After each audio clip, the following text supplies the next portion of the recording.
మీరు లేపాక్షి వెళ్ళి చూస్తే హ్యాంగింగ్ పిల్లర్ అంటారు, భూమికి తగలని స్తంభం మీద దేవాలయం అంతా ఆధారపడి ఉంటుంది.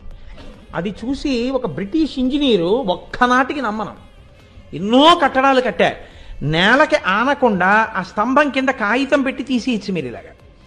ఆ స్తంభం నేల కన్నా ఇలా ఉంటుంది ఎత్తుగా, దీని మీద ఎలా నిలబడుతుంది దేవాలయం? అసంభవం, అలా నిలబడదు.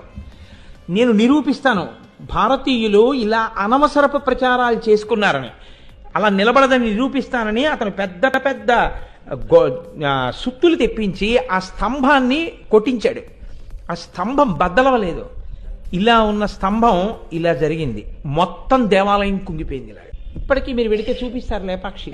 హ్యాంగింగ్ పిల్లర్, నేలకి ఆనని స్తంభం మీద ఒక దేవాలయం కప్పంతటిని నించోబెట్టారు మన సివిల్ ఇంజనీర్లు అప్పుడు. అది ఈ దేశపు ప్రజ్ఞ. దాని ముందు మోకరిల్లై ప్రపంచ దేశాలన్నీ.